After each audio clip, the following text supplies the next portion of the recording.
All right, hey guys, we just did some brainstorming and figured we might as well just sort of go through the same conversation again. Share some of the stuff. Yeah. Yeah. So we drew this entire thing, and we started out at content creation ideas, and we didn't even write down any specific ideas, but we came up with the concept of we are a little bit struggling with refining the visual identity right now, with how long the logo takes and so forth. So the goal was really to refine a visual identity, and then we thought, well, if we start content creation and we start paying designers or involving community members on content creation, that whole process of putting content out there, we'll learn from that. And that, at the end of the day, that's going to refine visual identity. And once we've got all of those new content flows and the processes ready, we'll have a new visual identity from which we can then redesign the logo if we want. Right, and you said there was the phrase you used, which was to explore the visual identity space. I think that's key. Yeah, because we aren't a traditional firm. We don't necessarily have to nail the visual identity before, like other guys, to really set themselves apart from the competition. We're a DAO, and what we need to hone in on is that community. At the end of the day, this is the most important thing: community participation. We need to foster meaningful community participation. How can we do this through content creation? And just to be clear, then there's sort of two overarching goals here, right? Or themes. One is to actually get the content out, the visual identity sorted. Just that's sort of almost a prerequisite that we need for the project. And then the other thing is almost more of a process, which is we want to actually get meaningful participation and grow the community, and they kind of weave together in this interesting way. So that's what we're going to go over now. Exactly. So it's not that the visuals aren't important. They are important. They're important to me. They're important to us establishing ourselves from the rest as well. But it's not supposed to be a blocker like it is right now. Cool, so we've got the process here.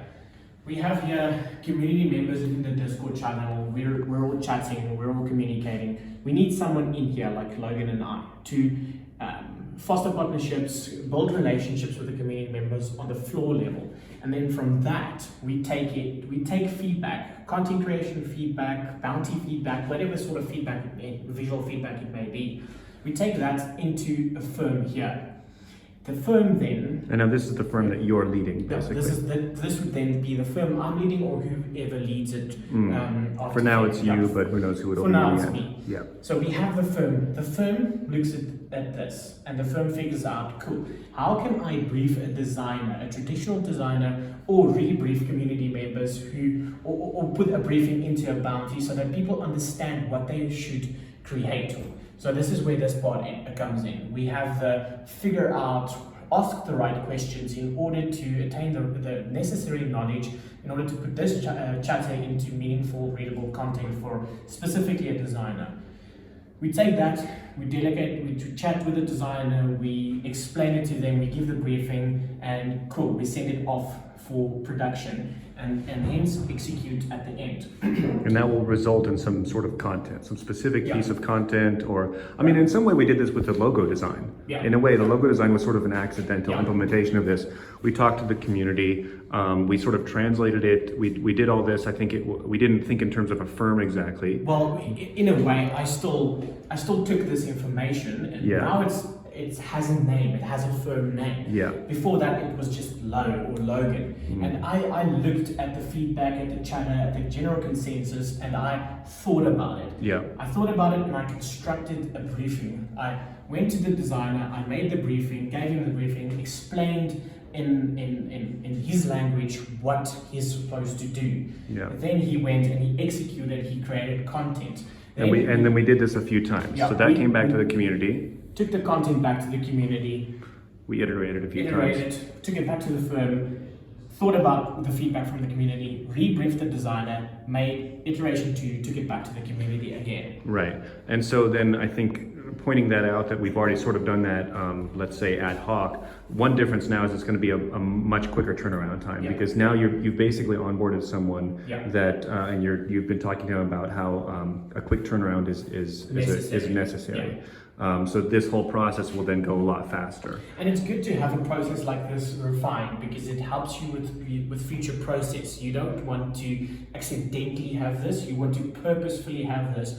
So you always know what the next action is supposed to be, because I mean, community members need action. We can't be dormant. Yeah. So this led us to another discussion: is how do we then from that foster meaningful participation? We have certain community members who have identified themselves as members who know what to do. Yeah, so they're inspired. In fact, They're so I would think inspired. like Nobody Jones and David. Yeah, and they- Sally they- on Discord. They can, yeah, right.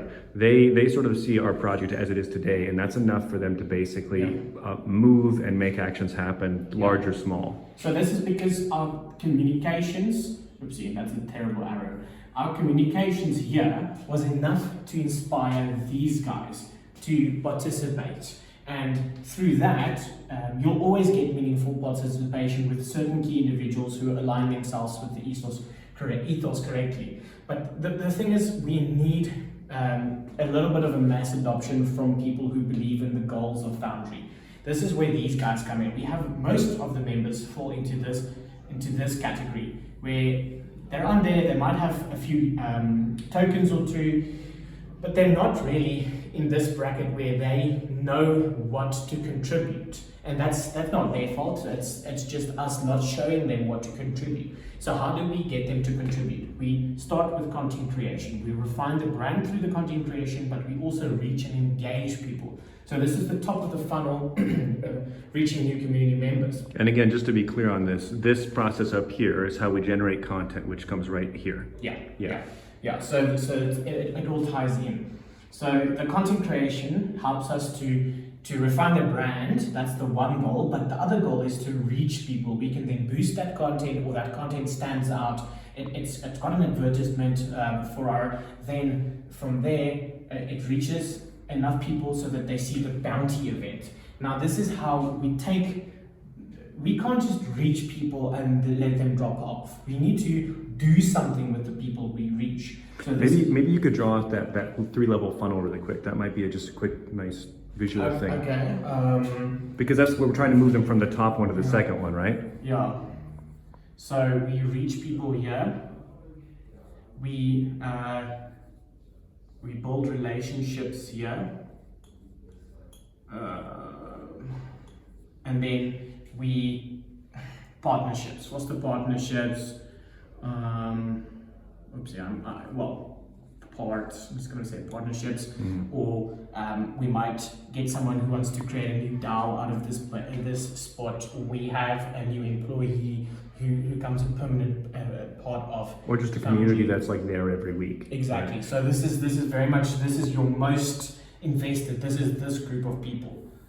So it's the same. So the relationship part is that part. We're busy building the relationship now. Yes. The reach part is that part. We need to reach them. Right. And so the content then will help with the reach. Content will help with reach. And help us get these people here. Yeah. And but then will also help with re-engaging with the relationship guys. The partnership guys will see the content and be like, cool, that's a nice visual, that might inspire these guys, so we're glad that you're putting that content out. We'll engage with that, but the content creation is really to refine these relationships, which will get us to the big DAO that we want to be. Right. And so now back to bounties. Bounties is a good way to go from, let's say, the content got the sort of a big mass of let's say lower engagement people. Yeah. And then by starting to work on bounties, then we can actually sort of upgrade the people who've just reached into relationships, because now they're going to be participating in contests and stuff. So then we move the people that are down here up to here. Yeah. And these are people that are, or all the way up here, but it moves them up or down depending on which side you're looking at. Yeah, this is basically just the reverse of this. Yeah. So it is the little community members right, and that makes sense, because I think when we think about like Nobody Jones's engagement and David's more sort of intellectual engagement, they do feel a bit like partners. Yeah. They're people who sort of go and do their own thing and they come back and then they collaborate with us, and then we sort of each grow more wealthy from that interaction. We all garner value from those relationships, those deep relationships. Mm-hmm. So we have the bounty event here. That is to motivate. And that could be multiple bounty events, right? Yeah, it can be. And there's way more than just the bounty event there. Here we have media partnerships, or we have influencers or outreach events. This is just the one we're focusing on now. We'll disclose the rest as well as we go. But this is a great way of fostering meaningful participation, and I'll share a blog about this soon. But when you have a bounty event like this, you reach those people who see that. They now know what action we require from them. And this is going to require sacrifice, personal sacrifice. So these guys will have to decide, do I have enough incentive in this bounty to sacrifice 5 or 10 hours of my personal time to go and execute the action? And then the other part is personal investment. Do I believe in the goals and the ethics of Foundry enough that I'm going to do that? If the answers to that is yes, you have now reached a community member who's already willing to commit their time and willing to commit their personal ethics to the project. And that is how... And their inspiration, maybe. And their inspiration. And that is exactly how you go from these small little guys who only heard about the project last week to guys you now have the ability to build a relationship with, and in the long run, someone who becomes so involved and believes in the DAO to such an extent where they become those key DAO members. Right. Great. I think it's a great place to end it. Yeah. Cool.